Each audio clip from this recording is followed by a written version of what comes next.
I recall the moments spent on our weathered porch steps, each creak echoing a story of its own, the paint peeling away as if eager to depart, much like Dad. Mom used to quip that he had wheels beneath his feet and a heart too vast for any map. Back then, I couldn't grasp the depth of her words until the day the authorities arrived, bearing news of Dad's deserted truck by some forsaken highway. At 7, I clung to Mom's skirts, unable to comprehend fully but burdened by her silent sorrow. Mom, Jane, a resilient soul, soldiered on in Dad's absence, shouldering double shifts at the local diner. Many nights, I drift to sleep to the rhythm of her return, a futile attempt at stealth. At 12, I queried her exhaustion, to which she replied with fatigued yet gentle eyes, "Ella, we must make ends meet. Life's a struggle, but we're tougher, right?" I nodded, grasping the concept of resilience, proud to mirror Mom's strength. Then came the shattering blow of Mom's cancer diagnosis at 18. Despite her fierce battle, it was akin to stemming the tide with a spoon. In her quiet departure, she left me with memories and a stack of debts. College, envisioned as my salvation, proved elusive. I scraped by the first year but found myself adrift thereafter, juggling classes with multiple jobs, grasping at any semblance of financial security. One weary night at the campus library, the weight of the world bore down, and I faltered. Surrounded by towering tomes, I succumbed to despair. Enter John, a beacon of compassion amidst the shadows. With genuine concern, he approached, offering solace in his meager offerings. Half a sandwich, class notes, even his battered laptop. Together, we found solace in conversation or comfortable silence, a refuge reminiscent of Mom's presence. One day, amid our shared moments, John spoke earnestly. "Ella, you're the strongest person I know. You'll overcome this, I'm certain." I chuckled ruefully, feeling more like a mere survivor. Yet his words resonated. Strength lay not in defying gravity, but in clinging on despite the urge to let go. In his gaze, I glimpsed truth, realizing he was right. I embody Mom's strength, confident that with or without the metaphorical wheels beneath my feet, I would navigate the challenges of college life. The glossy brochures painted a deceptive picture. Reality was a harsh, gritty landscape that pushed you beyond perceived limits. In my second year, standing in the queue at the financial aid office, anxiety twisted my stomach into knots.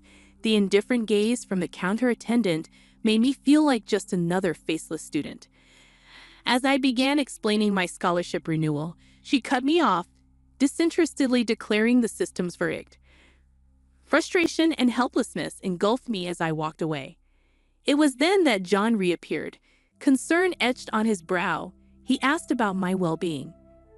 I admitted the bleakness of my situation with financial aid. John remained silent for a moment before encouraging me not to give up, highlighting my intelligence compared to some professors. Despite the gloom, John's optimism shone through, offering to treat me to coffee. Those coffee breaks multiplied, and John transformed into my confidant, my go-to person at college. His practicality emerged when he suggested seeking an on-campus job to alleviate financial strain. My initial skepticism waned as John recommended the library. "You're there anyway, might as well get paid for it," he reasoned. Thus, my employment at the library began, a far cry from glamour, but it paid the bills. Juggling book stacks and serving coffee left little time for studies, yet I managed one day at a time. Through these shared challenges, John transitioned from the guy buying me coffee to a true friend, a confident privy to the complexities of my family history. It was during an evening closure at the library that John uttered words that lingered. "Ella, you're going to make something of yourself." "I just know it, and I'll be here cheering you on," John assured me. His words sparked a warmth within, and I couldn't help but smile. "Thanks, John. That means a lot." College presented its challenges, but with John by my side, it felt like I had a fighting chance. He wasn't just a friend, he was a beacon of goodness in this chaotic world. Post-college life took an unexpected turn when John and I decided to tie the knot. Our wedding wasn't a grand fairy tale affair, but a modest courthouse ceremony with a handful of friends, lacking the fanfare. We settled into a tiny apartment with more cracks than walls, yet it symbolized a fresh start, a new chapter in our lives. However, A new challenge emerged in the form of John's mother, Mrs. Smith. During her first visit, her disdain for our humble abode was palpable. "This is where you live," she remarked, her voice a mix of disbelief and disgust. I attempted to downplay it with a smile, saying it may not be much, but we were happy, unimpressed. She scoffed, insisting that John could do better. The criticisms continued with each visit. Our apartment was too small, the neighborhood not good enough, and why wasn't I cooking more? One evening after she left, frustration boiled over, and I turned to John. "Doesn't it bother you the way your mom talks about our life, John?" "Ever the peacemaker," he shrugged, claiming she was just worried about us and that it was her way of showing love. "That's not love, John. That's criticism. There's a difference," I asserted, expressing my frustration at the constant disapproval. I responded sharply, and he fell into a quiet contemplation. It seemed as though he couldn't grasp what was so evident to me. His mother's words were gradually eroding our connection, piece by piece. The situation worsened when she began dropping hints that we should relocate to a more upscale place. Frustration overwhelmed me one day. "John, we can't afford some fancy place.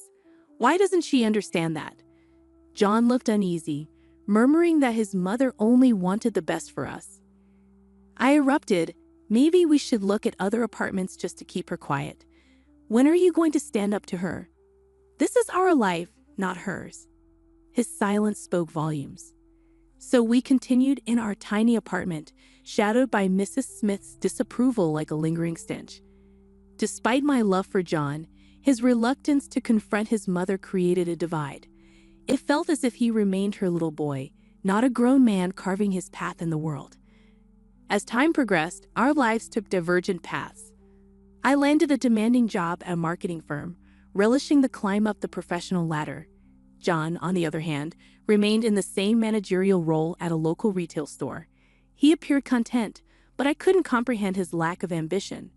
One night, I'd arrived home late, energized by a successful project. John sat on the couch engrossed in a TV show. Sharing my excitement, I exclaimed about landing a significant account. His response was a grunted acknowledgement. Perplexed, I prodded for enthusiasm, only to receive a somewhat annoyed, "Of course I am. It's all you ever talk about. Work, work, work." I sat up, stung by his dismissiveness. "Well, sorry for being passionate about my career. What do you want me to do? Be like you, satisfied with just getting by?" His reaction was swift. "What's that supposed to mean?" He shot back, his tone defensive. I pressed on. "It means, why don't you want more, John? Why are you content just being this?" He didn't answer, storming off to bed while I remained on the couch, simmering with hurt and frustration. The tension between us spilled over into every aspect of our lives. Simple conversations became minefields. Then came the day John dropped a bombshell. He wanted us to move to a bigger place, something more befitting our status. I stared at him incredulously. "Befitting our status, John?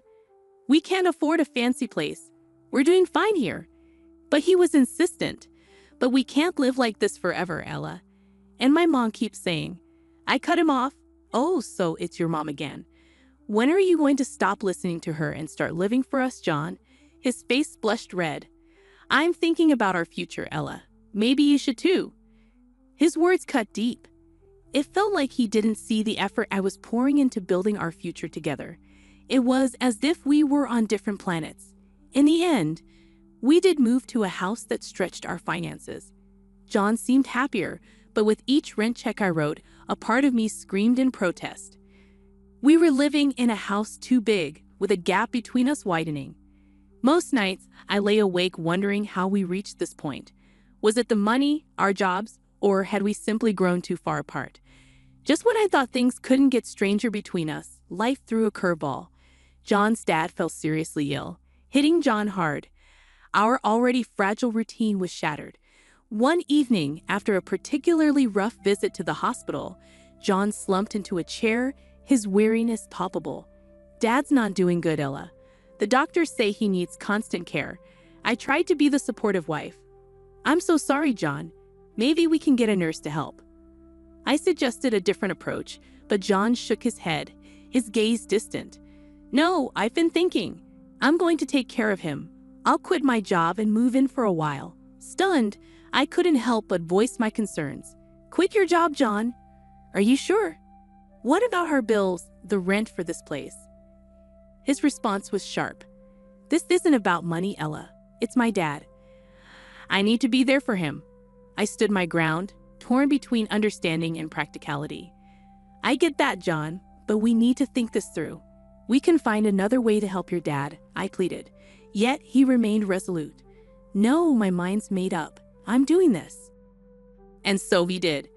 John moved into his parents' place, leaving me alone in our spacious yet empty house. Days turned into weeks with me juggling my job and all our bills, while I wasn't even sure what he was doing. Each visit or call revealed the same scene. John glued to his phone or the TV, his frustration palpable, while his mother, Mrs. Smith, hovered with unsolicited advice. One day, I found him sprawled on the couch, a beer in hand, eyes fixed on a game. "John, shouldn't you be with your dad?" I asked, concern lacing my words. His response was dismissive. "He's sleeping." "What do you want me to do? Sit and stare at him?" I suggested he look for a part-time job to ease our financial strain. The suggestion didn't sit well with him. "Really, Ella? You want me to work now while my dad's lying there dying?" His mother's timely entrance only fueled the tension. "Ella, John is doing a noble thing taking care of his father," she interjected. Grateful, the word stung as it left her lips. "I'm keeping our lives afloat while he sits here doing what? Playing caretaker while watching TV and drinking?" I couldn't hold back the frustration. The days following John's father's passing were tough. I hoped for a return to normalcy, but it never came. John never returned to work, spending more time at his mother's place, leaving me alone in our expensive house, drowning in bills and loneliness. One evening, I returned home from work to find John and his mother, Mrs. Smith, sitting in the living room. The atmosphere felt heavy with tension. "Ella, we need to talk," John said, not even bothering to meet my gaze. Setting my bag down, I felt a knot form in my stomach. "What's going on?" Mrs. Smith, always ready with her opinions, began. "We've decided it's best if John and I live here. We can take care of the rent now." I was shocked. "What? This is our home, John. You can't just kick me out." John finally looked at me, his eyes cold. "It's not working, Ella. You and me, this life. I need to start over, and Mom needs a place to stay." I couldn't believe what I was hearing. "Start over? So you're just going to throw away our marriage like that?" He shrugged. "It's been over for a while, hasn't it? We're just making it official now." I turned to his mother, enraged. "And you? You think you can just come in here and take over my life?" Mrs. Smith stood up, her voice sharp. "It's for the best, Ella. You and John were never a good match. He needs to be with family now." "Fail? What about me? I'm his wife." John stood up, facing me. "Not anymore. We want you out, Ella. The sooner, the better." I looked between them, the betrayal cutting deep. "Fine, I'll go. But don't think for a second that this is okay. You're both making a huge mistake." I packed a bag with my essentials, hands shaking with rage and hurt. As I walked out the door, John's voice followed me. "We're doing what needs to be done, Ella. You'll see, this is for the best." Settling into my new, modest apartment felt like a fresh start. It was small, but it was a place where I could finally breathe, away from the stifling atmosphere of my past life with John and his overbearing mother. The walls were bare, and the furniture minimal, starkly different from the lavishness I'd left behind.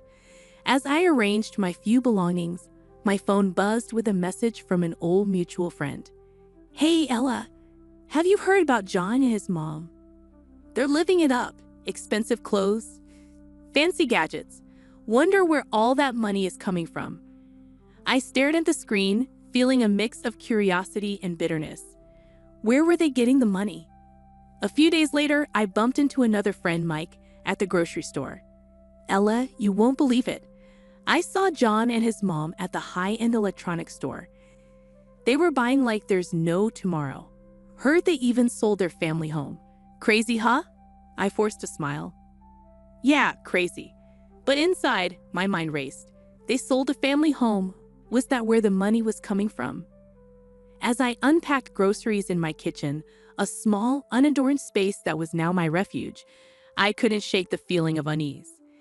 They seemed to be living in a world of luxury built on lies and deceit, while I was moving on, building my life again from scratch. Sitting down at my tiny dining table, I let out a long breath. It didn't matter. I told myself that I was finally out of that toxic environment, free from their twisted dynamics. But deep down, I knew the truth. It bothered me. It bothered me that they seemed to be thriving after throwing me to the curb. I had worked hard for everything I had, while they appeared to enjoy a life of ease and comfort. As the evening wore on, I found solace in the quiet of my apartment. It was mine, earned through my own effort and resilience. I had lost much, but I had gained something more valuable, my independence, my sense of self. For months into my new life, the past came knocking in a way I never expected. One lazy Saturday morning, my phone rang and John's name flashed on the caller ID.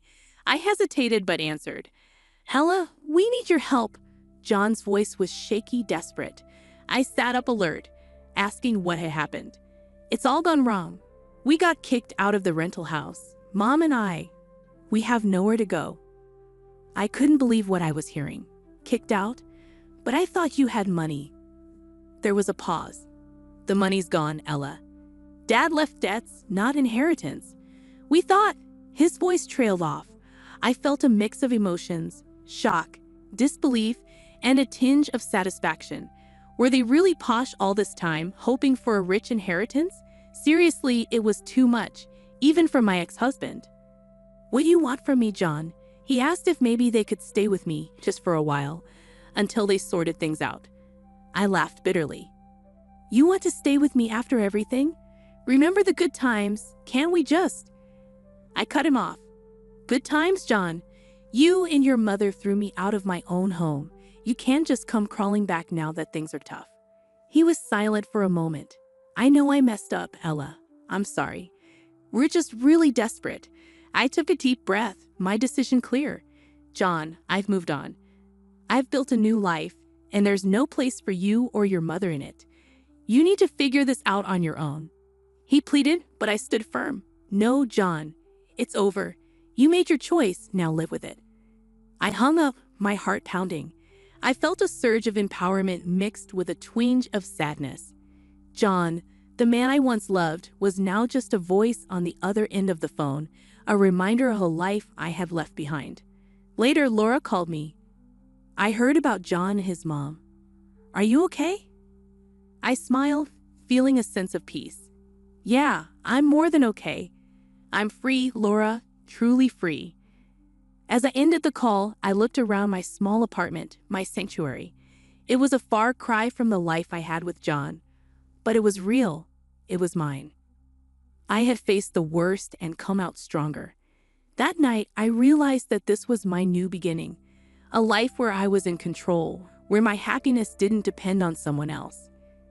I had lost much, but in the process, I had found myself.